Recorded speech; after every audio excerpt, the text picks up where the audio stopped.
네, 다시 한 주간이 시작하는 월요일입니다. 하나님께서 우리에게 또 한 주간을 주셨고 새날을 시작하게 하셨으니 감사합니다. 주님 안에서 시작한 하루 주님의 은혜로 채우기를 원하고 주님 안에서 시작한 한 주간 주님과 동행하는 축복의 주간이 되기를 소망합니다.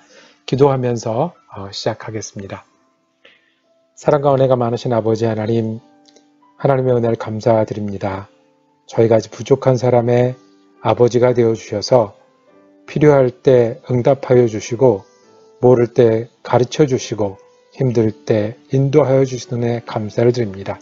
주님께서 또 저희와 함께 한 주간을 시작하셨으니 우리가 또 지내면서 믿음의 마음을 지키게 하시고 믿음의 손과 발로 주님께 충성한 한 주간 되게 하여 주시옵소서.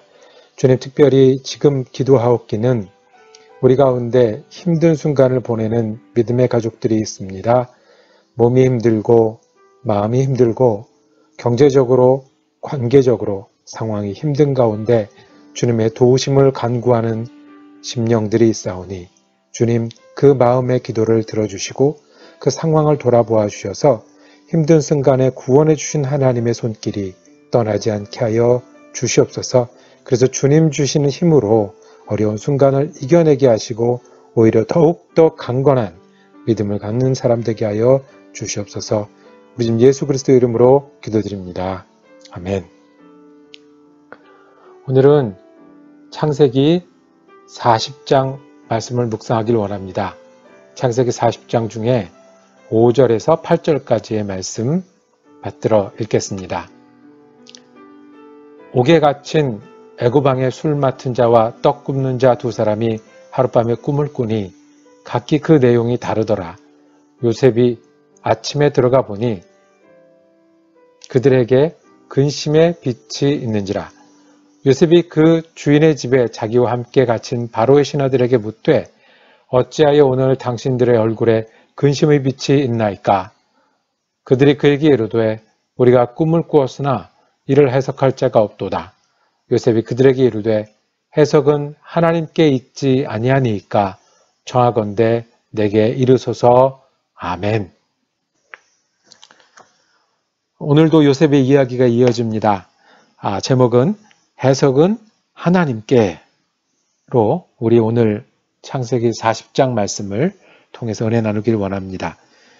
요셉이 감옥에 갇혀 있는데 그 감옥에 애굽왕의 술 맡은 자와 떡 굽는 자가 죄를 지어서 들어왔습니다. 두 사람이 동시에 꿈을 꿨는데 그 의미를 요셉이 해석해 주게 되었습니다. 술 맡은 이는 포도나무 가지가 3개가 있고 거기에 포도가 열려서 술을 만들어 왕에게 드리는 꿈을 꿨습니다. 요셉이 해석하기를 사흘이면 나가서 원래 하던 일로 돌아갈 것이다 라고 풀이해 주었습니다. 떡 맡은 이는 꿈에 머리에 새 광주리를 지고 가는데 날아와서 새가 먹어버렸다고 말했습니다. 요셉은 이 꿈을 사흘이면 사형을 당하게 될 것이다 라고 해석해 주었습니다. 실제로 3일 뒤에 왕이 생일이 있었고 요셉의 말대로 한 사람은 복직했고 한 사람은 사형을 당했습니다. 그리고 복직한 사람에게 잘된 사람에게 부탁하기를 내가 여기 억울하게 있으니 도와달라는 말을 전했습니다. 재밌는 이야기입니다. 꿈을 꾸는 이야기도 재밌는데 해석하는 이야기까지 있으니 얼마나 재밌습니까? 이 두 사람이 꾼 꿈을 한 장의 성경이 되어 있는데요. 이렇게 많이 차지한 이유가 무엇일까요? 바로 오늘 이야기가 요셉이 감옥에 나중에 나가게 되는 이유가 되고요. 또 나가서 애굽왕을 만나서 애굽의 총리가 되는 연결이 되고 나중에는 가족들을 모두 애굽으로 이주시키는 그 출발점이 되기 때문에 오늘 이 꿈을 꾼 두 사람 이야기 그리고 해석한 이야기를 해 주었습니다. 하나님께서 꿈을 꾸게 하시고요. 꿈을 해석하게도 합니다. 이 두 사람이 꿈을 꾸고 금방 의미 있는 꿈인 줄 알았어요. 우리가 보통 많이 꿈을 꾸고 깰 때 꿈꾸고 일어나면 별 의미 없는 걸 무슨 꿈이라고 그러죠? 그런데 그런 꿈이 아니라 이게 의미 있는 꿈인 줄 알았어요. 그래서 요셉의 해석을 해주게 됩니다. 이 꿈의 내용을 해석해 받은 것을 미리 알았다고 해서 달라진 게 있었나요? 한 사람은 미리 알고 준비했을 것이고 또 한 사람은 미리 알고 슬퍼하고 정리했을 것입니다. 3일짜리 효력이 있는 꿈이었습니다. 그렇다고 해서 요셉이 금방 좋아진 것도 아니었어요. 여전히 감옥에 있고요. 이것을 풀어서 큰 유익을 얻은 것도 없었습니다. 오늘 말씀을 통해서 우리가 배우는 거는요. 꿈을 꾸게 하시고 꿈을 해석하게 하시는 이가 하나님이시고 또 이런 일들을 통해서도 하나님은 일하신다는 겁니다. 요셉이 어떻게 이 꿈을 해석하게 되었습니까? 요셉이 꿈을 해석하는 사람이 된 그 힌트를 찾아볼 수 있는 성경 구절은 딱 한 군데입니다. 8절에 보면 요셉이 그들에게 이르되 해석은 하나님께 있지 아니하니까. 해석하는 거는 누가 하시는 거라고요? 이 꿈은 누구의 영역이라고요? 하나님의 영역이라는 거죠. 그리고 청하건대 내게 이르소서. 무슨 얘기예요? 나는 누구랑 친한 사람이에요? 하나님과 친한 사람이에요. 하나님의 영역에서 하나님과 함께 일하는 사람이에요. 만약에 하나님이 허락하시면, 하나님이 가르쳐 주시면 무엇도 해석해 줄 수 있다? 꿈도 해석해 줄 수 있다라는 거예요. 요셉은 이 꿈이 아무것도 아니다. 세상에 꿈꾸는 게 어디 있고, 뭐 비전을, 한 음성을 듣는 게 뭐가 어디 있고, 비전을 보는 게 어디 있냐라고 무시하지 않았어요. 그 다음에 또 다른 극단, 이 꿈 꿨으니까 이게 전부다. 그리고 이 꿈으로 모든 게 끝났다라고 말하지 않았어요. 꿈은 누구의 영역이라고요? 예, 우리의 영역이 아니고 하나님의 영역이에요. 하나님이 해석해 주셔야 되고, 하나님이 인도해 주셔야 되고, 하나님이 주셔야 됩니다. 그러면 그걸 가지고 또 우리는 그 꿈을 가지고, 꿈을 해석도 하고, 꿈을 살피기도 해서 우리 일을 하는 거예요. 요셉이 금방 내게 말하세요 라고 하는 거 보면 요셉에게는 이게 특별한 일이 아니에요. 하나님이 꿈을 주신다, 하나님이 꿈을 해석하신다 하는 일들은 요셉이 계속해서 했던 일이에요. 감옥에 지내면서 억울한 일을 겪으면서 여전히 요셉은 하나님을 믿고 있었고요. 하나님과 함께 일하고 있었어요. 이게 말이 되는 게요. 감옥에서 어떻게 하나님을 잘 믿겠어요? 어떻게 종으로 지내면서 하나님을 잘 믿겠어요? 우리는 성경책도 있고요. 그리고 교회도 가고요. 그리고 유튜브도 있습니다. 감옥에 있는 사람은 하나님을 어떻게 믿겠습니까? 기도하고 말씀 몇 구절 계속해서 외우고 꿈꾸고 하늘 쳐다보고 그렇게 믿는 거 아니겠습니까? 그래서 박해를 많이 받고요. 그래서 공산 치하에 있고요. 그래서 예수를 못 믿게 해서 지하에 숨어서 몰래 예수 믿는 분들은 교회도 못 가고 성경책도 구할 수 없는 그런 분들은 이런 얘기들을 해요. 하나님의 영역이 따로 있습니다. 우리는 꿈으로 하나님을 믿고 꿈으로 따라갑니다. 요셉은 분명히 하나님의 영역이 따로 있는 것을 알았어요. 그럼에도 불구하고 요셉은 자기의 일을 항상 열심히 하는 사람이었고요. 남을 도와주기까지, 감옥에서 남이 꿈꾼 것까지 도와줄 수 있는 사람이 되었어요. 왜요? 하나님의 영역을 아니까. 하나님의 이름으로 도울 수 있는 일이 있다는 것을 아니까. 하나님의 사람들이 해야 되는 일이 있다는 것을 아니까. 감옥에서 일하던 요셉은 하나님의 영역을 인정했고요. 그리고 그 하나님이 인도하시면, 하나님이 풀어주시면, 하나님이 베푸시면 이라고 하나님의 영역을 두고 그 믿음으로 살아갔습니다. 여러분들의 하나님의 영역은 어디입니까?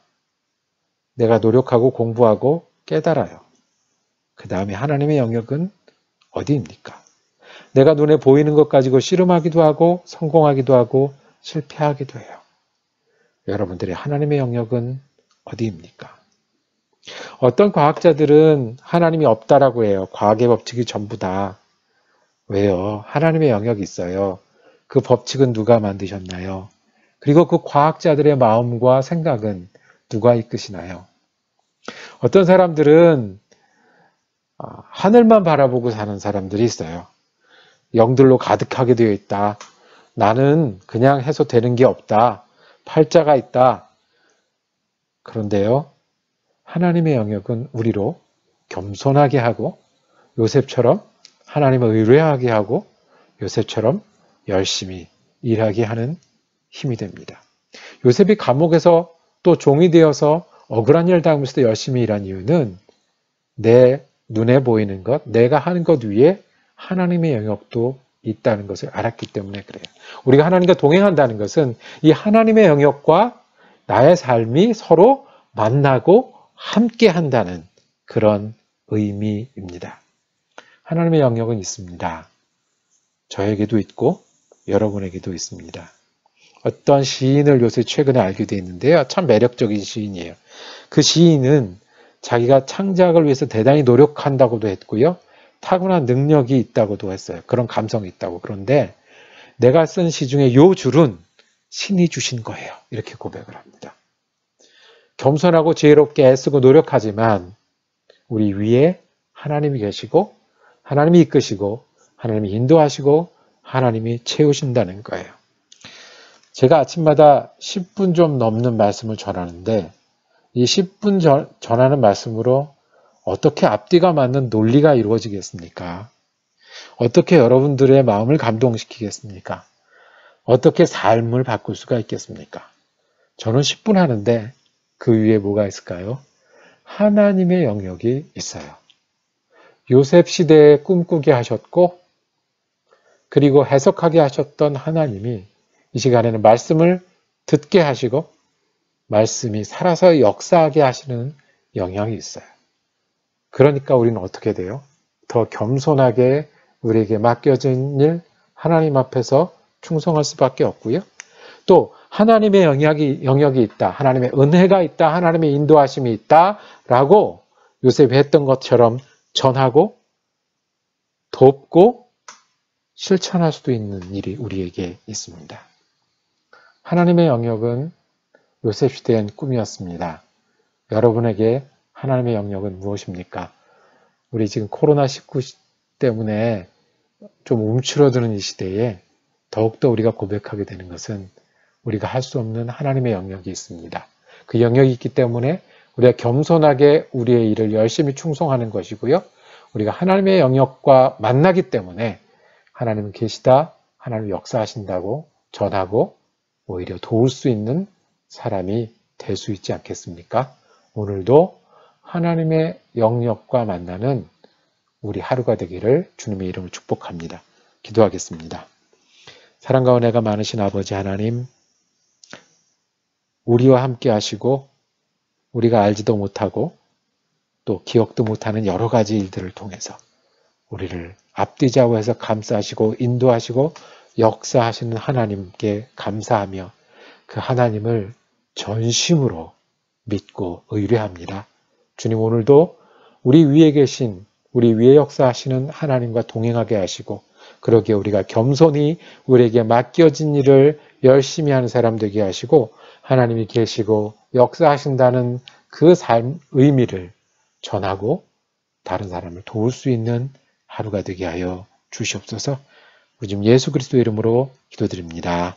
아멘. 새벽 예배를 마쳤습니다. 그 자리에서 기도하시고 오늘 하루를 시작하기를 바라시고요. 내일 저는 창세기 41장 말씀과 함께 다시 인사드리겠습니다. 은혜로운 하루 화이팅 하시길 바랍니다.